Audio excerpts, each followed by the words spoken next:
दिल्ली हर साल गंभीर वायु प्रदूषण से जूझती है।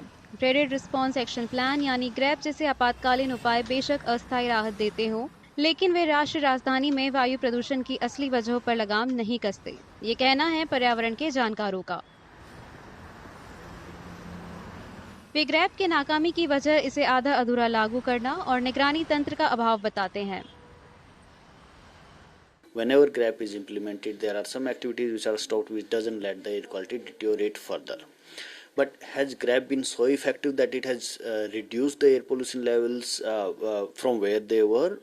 Maybe there the answer would be no, it is not working. There are primarily reasons for that. One of them is that while the GRAP is implemented on paper and it is communicated to the authorities, the enforcement still remains relatively very weak. The other reason for GRAP to be not being effective in reducing air pollution levels is that GRAP 1 is based on the older emission inventory, and there is no mechanism to track whether the implementation of GRAP measures have reduced emission load anywhere in the entire NCR geography.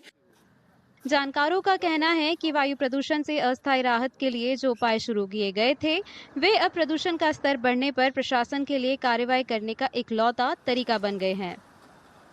मुझे ये लगता है कि जो grab लागू हुआ था 8-9 साल पहले, वो इसीलिए शुरू किया गया था कि एक हम बोल सकते हैं टेम्पररी अरेंजमेंट था कि जब तक हम मेन चीजों को सुधारें, ये ना हो कि पब्लिक को खराब हवा ब्रीथ करनी पड़े। तो हम ग्रैप से स्टॉप गैप अरेंजमेंट चलाते हैं जब तक हम मेन सॉल्यूशंस ना ढूंढें। और अब क्या हो गया है कि मेन सॉल्यूशंस का कोई नाम और निशान नहीं है, और ग्रैप ही एक टूल किट है सरकार का। पर्यावरण के जानकार बताते हैं कि दिल्ली में साल के ज्यादातर दिन वायु गुणवत्ता अच्छी नहीं रहती। इसलिए यातायात जाम कम करने, सार्वजनिक परिवहन सेवा बेहतर बनाने, कचरा जलाने पर रोक लगाने और निगरानी तंत्र को मजबूत करने जैसे उपाय तत्काल लागू करने जरूरी हैं। सच्चाई ये है कि हवा दिल्ली में 12 महीने में बहुत कम दिनों के लिए अच्छी होती है, ग्रीन लेवल, जो हम लोगों के लिए ठीक हो। हम लोगों को ग्रैप फेज आउट करना है, हर ग्रैप को, और रियल सॉल्यूशंस लाने हैं।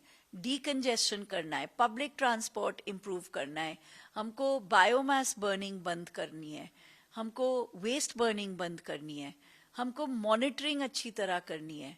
हमारी मॉनिटरिंग ठीक नहीं है कई जगहों में, क्योंकि एयर पोल्यूशन बहुत लोकलाइज्ड होता है। तो हम जाने कि क्या हो रहा है और उसको ठीक करें।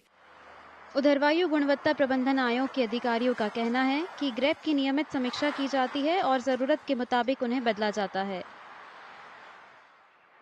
वे कहते हैं कि ग्रैप के अंतर्गत गतिविधियों के जमीनी स्तर पर पड़ने वाले असर की निरंतर पड़ताल की जाती है। इसके अलावा उन्हें बेहतर तरीके से लागू करने की प्रक्रिया जारी है।